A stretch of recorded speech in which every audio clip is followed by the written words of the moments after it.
1, 2. Bonjour Alexandra déjà.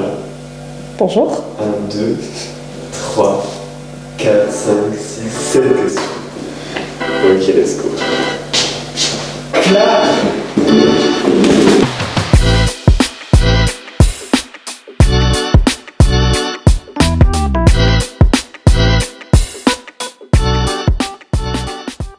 Alors, moi je m'appelle donc Alexandra, j'ai 25 ans et je suis dans la coopérative de transition écologique en Haute-Vallée de l'Aude depuis 1 an et demi. Oui, je crois que c'est ça. En tant qu'alternante, parce que je suis une formation de management de la transition écologique. Et je souhaite monter un projet autour de la sensibilisation du grand public à l'économie circulaire et à la gestion des déchets. Alors, moi j'ai une licence d'économie, suite à laquelle j'ai passé un peu de temps à me poser quelques questions sur ce que je voulais faire, parce que concrètement en licence d'économie, autant ce que j'apprenais pouvait me sembler intéressant, autant la façon de penser des personnes autour de moi et des enseignants, etc., n'était pas du tout dans mes convictions, et on me poussait vraiment dans une direction qui me convenait pas du tout. Donc en fait, après la licence, j'ai vraiment fait une pause, j'ai fait stop. Après, j'ai donné quelques cours et j'ai fait plusieurs séjours en tant qu'animatrice avec des personnes en situation de handicap. Donc voilà, mais c'était vraiment des choses très temporaires à chaque fois. J'ai surtout passé du temps à me poser des questions sur ce que je veux faire par la suite. C'est à ce moment-là que j'ai trouvé la formation, et c'est sur cette formation que j'ai été aiguillée vers la coopérative.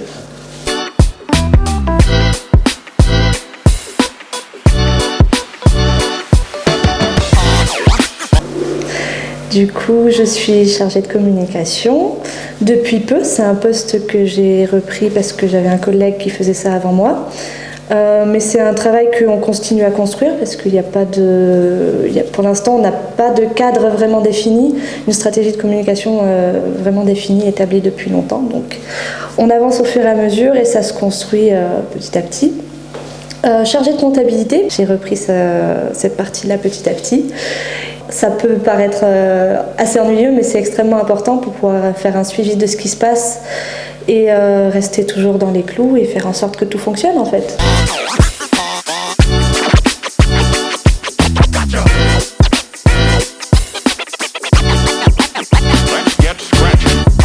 C'est vraiment, c'est un projet pour moi qui a de l'avenir, parce que ça permet en fait de réinventer nos systèmes actuels pour inscrire à l'intérieur en fait des choses qui aujourd'hui ne fonctionnent pas, des activités qui n'ont pas leur place, et justement créer une place pour ces activités-là, grâce notamment au RTE, grâce à des partenariats, grâce à tout simplement de l'échange, parce que souvent en fait on rencontre des personnes qui finalement sont aussi convaincues que nous, on se demande juste comment faire les choses, mais en fait si on se met ensemble on peut trouver des moyens. Des fois c'est des blocages comptables, c'est tout bête, mais il faut juste trouver une autre façon d'inscrire les choses. Des fois il faut trouver des partenariats entre les personnes pour faire des compléments de revenus, pour complémenter les compétences des uns et des autres. Mais il faut pouvoir avoir l'ouverture d'esprit pour y penser. Et moi, c'est ça qui m'a vraiment inspirée quand je suis arrivée, c'est de me dire qu'il y a des personnes qui se sont mises ensemble autour de la table, autour d'ateliers, de journées ouvertes, et qui ont pensé à ce qu'on pourrait faire en fait avec cette idée qui était complètement abstraite du revenu de transition écologique.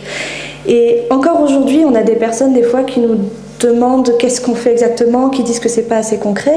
Et moi je me dis, mais il y a 3 ans, quand des personnes ont commencé à le penser, elles ont eu suffisamment d'idées et d'ouverture d'esprit pour se lancer là-dedans et démarrer quelque chose. Et au fur et à mesure, ils ont construit, même si c'était pas concret au départ. Et ça, moi je suis très admirative des personnes qui ont commencé tout ça.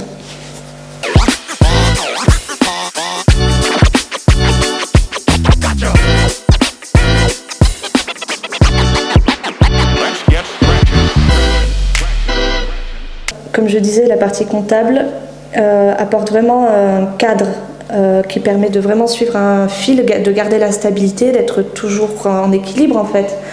Il suffit qu'à un moment donné, on ait mal calculé les choses et tout à coup on n'a plus de trésorerie, on est emmerdé, ça ne marche plus. Voilà. Après, avec ce qui est de la communication, ça permet d'ouvrir. En fait, comme je disais, c'est beaucoup d'échanges, beaucoup de partenariats. C'est plus il y aura de monde qui en entendra parler, qui pourra s'impliquer ou en parler autour de soi, plus on pourra trouver justement des connexions entre des personnes. C'est ce qui m'a beaucoup marqué sur les universités éphémères justement de novembre dernier. Des fois, je passais à côté de personnes que j'entendais discuter et j'entendais dire « Ah, mais moi j'ai ce projet-là, donc du coup on peut faire un lien tous les deux.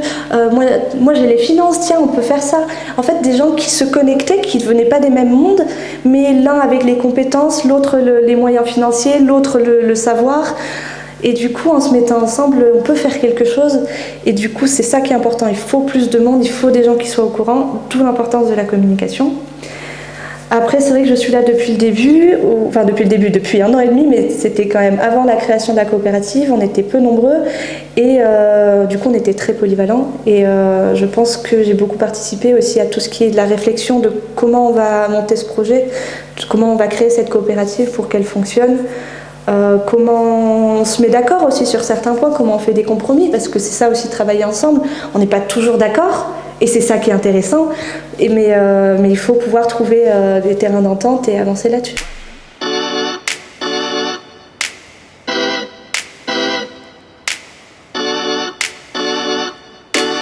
Alors, je ne sais pas encore ce que je vais faire à l'avenir, parce que comme je disais, j'étais en questionnement avant d'arriver là.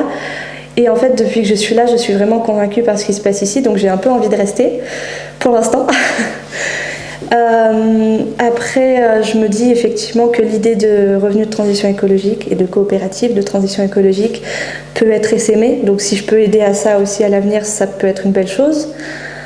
Et en dehors de ça, la coopérative me permet aussi de voir de nombreux aspects, que ce soit la politique, que ce soit l'agricole. On est sur tous les fronts. Alors on n'y est pas tous personnellement, mais on touche à beaucoup de choses et j'ai été sensibilisée à énormément de sujets et je comprends des choses que je ne comprenais pas avant et je pense vraiment que ça m'ouvre beaucoup de portes pour l'avenir si jamais par exemple j'ai envie de monter un projet ou de lancer une entreprise ou de me lancer dans la politique, j'en sais rien.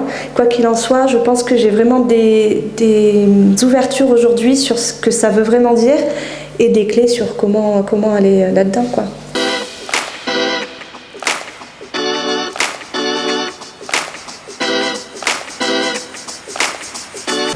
J'espère que la population ne va pas attendre la CTE. Non, c'est plutôt... Enfin oui, bien sûr, la CTE a des choses à apporter à la population parce qu'on essaie de soutenir la transition territoriale, mais en fait c'est surtout qu'est-ce que la population peut apporter à la coopérative, parce que justement notre but c'est vraiment pas de créer quelque chose en tant que tel, on sort rien de terre, on va vraiment chercher à relier les gens, à apporter des solutions pour que les autres puissent fonctionner. Donc je ne dis pas qu'on fait rien en interne, mais le but c'est vraiment de soutenir des activités, des projets qu'ont des personnes ou des entreprises qui sont déjà existantes ou qui n'existent pas, mais qui peuvent exister si on leur donne les moyens. Donc moi je pense que c'est surtout ça. Peut-être qu'est-ce que les gens peuvent attendre de la CTE, c'est de la mise en réseau et de débloquer des moyens. Mais c'est surtout, voilà, la CTE attend beaucoup des personnes du territoire justement pour apporter des projets qui sont riches de sens. Ok. Et pour finir, qu'est-ce que la CTE t'a appris ? Que tout est possible. Vraiment. Il suffit de le vouloir. Comme je te disais, il suffisait que des personnes se mettent autour de la table et se dire que le revenu de transition écologique, c'est possible. Et à partir de là, on y va, quoi. Ok, merci Alexandra. Avec plaisir. Bien. Et ben voilà, c'est parfait. J'ai pas. Je connais pas. Pas trop dur.